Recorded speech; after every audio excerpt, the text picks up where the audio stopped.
Assalamualaikum warahmatullahi wabarakatuh. Perkenalkan, nama saya Erikson Lumbantobing dari kelas HL.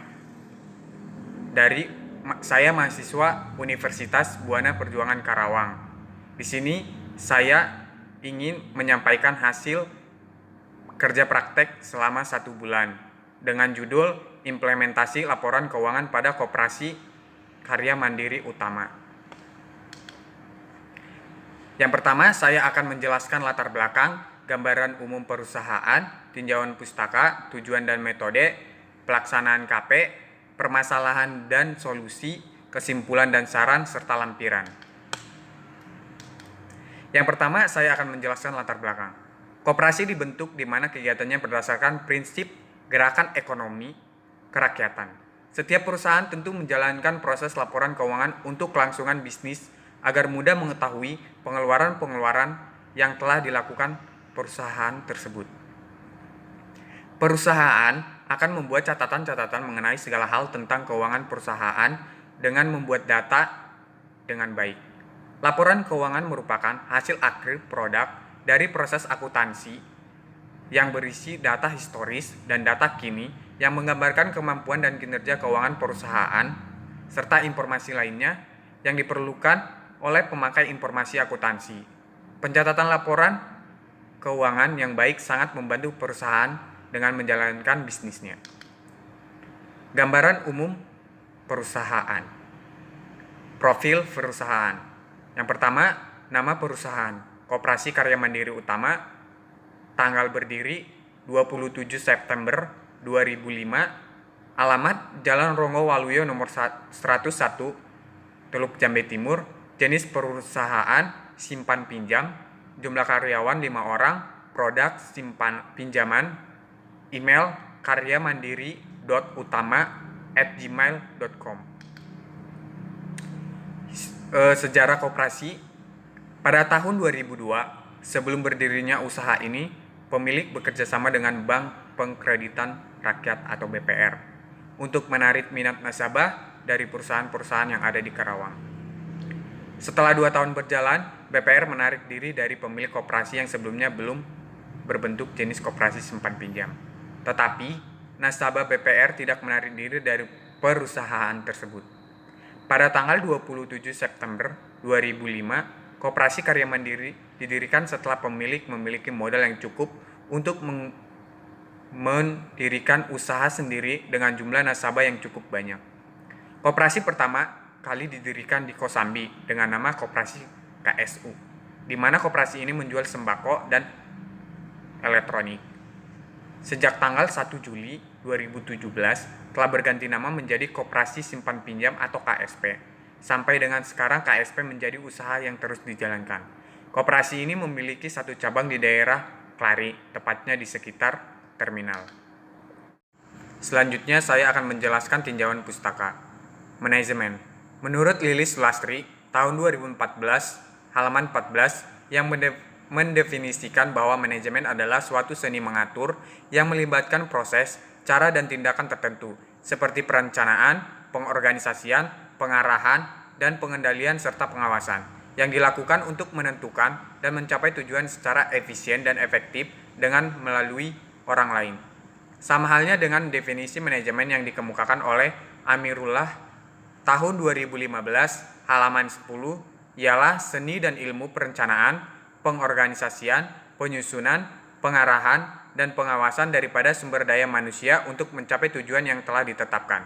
Sedangkan pengertian manajemen menurut Hasibuan tahun 2016, halaman 10, mendefinisikan bahwa manajemen adalah serangkaian kegiatan yang diarahkan langsung penggunaan sumber daya organisasi secara efektif dan efisien dalam rangka mencapai tujuan organisasi. Menurut Sugitno, tahun 2013, halaman 1, manajemen artinya upaya berpikir dan meraih hasil berdasarkan usaha tim untuk memberdayakan bakat manusia dan sumber daya usaha. Manajemen juga berarti tindakan membuat rencana dan melaksanakan hal yang dianggap penting guna pemuasan kebutuhan ekonomi dan sosial.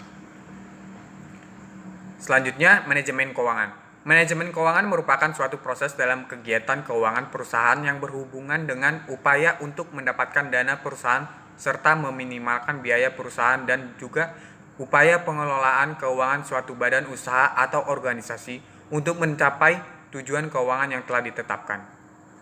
Menurut Agus Sartono, tahun 2014, halaman 6, manajemen keuangan dapat diartikan sebagai manajemen dana, baik yang berkaitan dengan pengalokasian dana dalam berbagai bentuk investasi secara efektif, maupun usaha pengumpulan dana untuk pembiayaan investasi atau perbelanjaan secara efisien.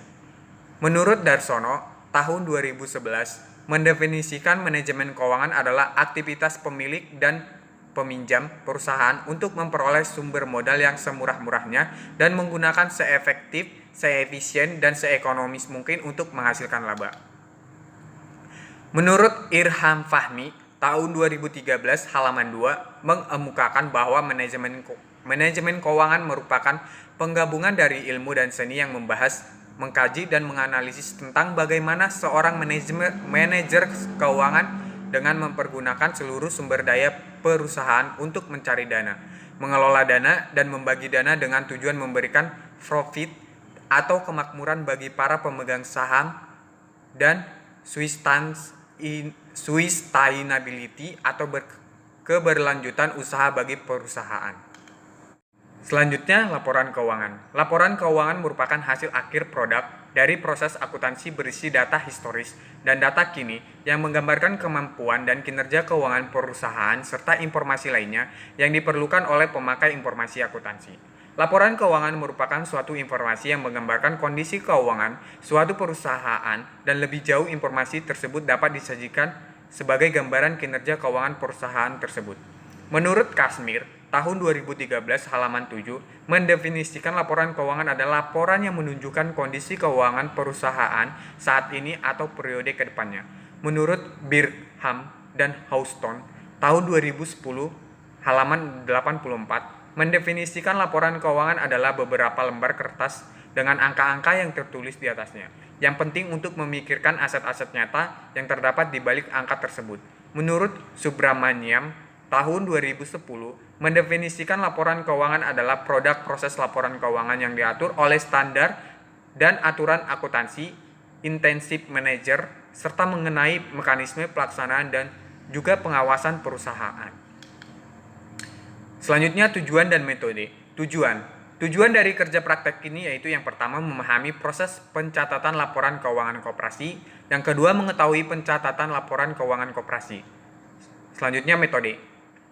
Penulis artikel ini menggunakan jenis penelitian deskriptif, yang merupakan usaha penulis untuk mengumpulkan informasi berdasarkan topik dan pembahasan masalah yang sedang diteliti. Informasi yang dikumpulkan bersumber dari kerja praktek, wawancara, dan observasi. Selain itu diperoleh juga dari jurnal, artikel, dan website, yang kemudian dapat disajikan dalam bentuk laporan kerja praktek. Kegiatan ini dilakukan dengan cara melakukan observasi, evaluasi, dan mengikuti kegiatan kerja praktek selama 1 bulan di Koperasi Karya Mandiri Utama. Selanjutnya, pelaksanaan KP. Yang pertama, tugas utama. Membuat laporan bulanan pinjaman. Sesudah tutup buku pada tanggal 20 sesuai dengan prosedur, para karyawan membuat laporan di buku besar untuk nama-nama yang melakukan peminjaman buku selama 1 bulan. Agar dapat saat transaksi pembayaran angsuran pertama, karyawan mengetahui siapa saja yang melakukan pembaharuan. Berikut dengan lampirannya. Yang kedua, membantu membuat neraca.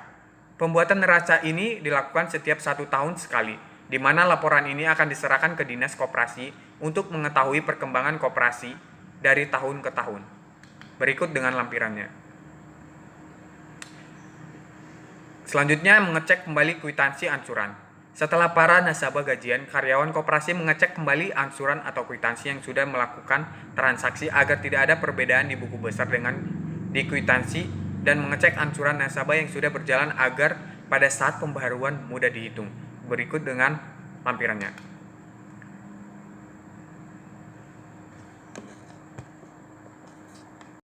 Selanjutnya, tugas tambahan. Mengarsip dokumen-dokumen koperasi. Para karyawan selalu mengarsip dokumen-dokumen koperasi, di mana tugas ini dilakukan sebulan 2 kali, agar dokumen-dokumen atau jaminan-jaminan nasabah tidak ada yang rusak atau berserakan. agar mudah mencari dokumen nasabah apabila nasabah tersebut tidak melakukan pembayaran atau macet. Selanjutnya, permasalahan dan solusi. Permasalahan yang ditemukan pada kegiatan kerja praktek adalah pengecekan rekaman pinjaman setiap bulannya sehingga data keuangan pengurus jauh berbeda. Solusi. Penulis melakukan penyamaan dan pengecekan data yang dimiliki oleh pemilik dan yang dibuat oleh karyawan dan memberikan saran agar karyawan lebih teliti lagi. Selanjutnya, kesimpulan dan saran. Kesimpulan dan saran. Kesimpulan. Berdasarkan pelaksanaan kerja praktek yang dilakukan di Koperasi Karya Mandiri Utama, penulis dapat memahami bagaimana cara mengimplementasikan laporan keuangan pada Koperasi Karya Mandiri Utama. Permasalahan yang ditemukan pada kegiatan kerja praktek adalah pengecekan rekaman pinjaman setiap bulannya sehingga data keuangan pengurus jauh berbeda. Penulis juga mendapatkan ilmu bagaimana cara mengimplementasikan untuk mencapai tujuan yang ingin dicapai. Penulis juga mendapatkan tugas seperti membuat laporan bulanan, mengarsip dokumen-dokumen, dan mengecek kwitansi nasabah yang sudah gajian. Dengan demikian, implementasi laporan keuangan di Koperasi Karya Mandiri Utama sudah baik. Saran. Selanjutnya, saran. Yang pertama bagi Koperasi Karya Mandiri Utama. Koperasi Karya Mandiri Utama memperhatikan lebih para karyawannya dalam pembuatan laporan keuangan agar tidak terjadi perbedaan antara milik pengurus dan yang dibuat karyawan, serta meningkatkan komunikasi yang baik antara bawahan dengan atasan agar tidak terjadi kesalahan, dan para karyawan harus lebih kompak dalam bekerja. Yang kedua, bagi Fakultas Ekonomi Bisnis Universitas Buana Perjuangan Karawang.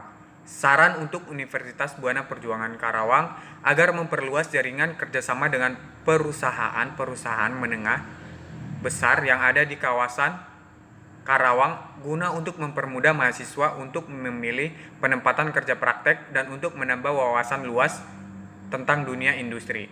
Dan diharapkan untuk mahasiswa yang berstatus bekerja dan kuliah tidak diwajibkan untuk mengikuti kegiatan kerja praktek karena mahasiswa sudah mendapat ilmu dari dunia kerja.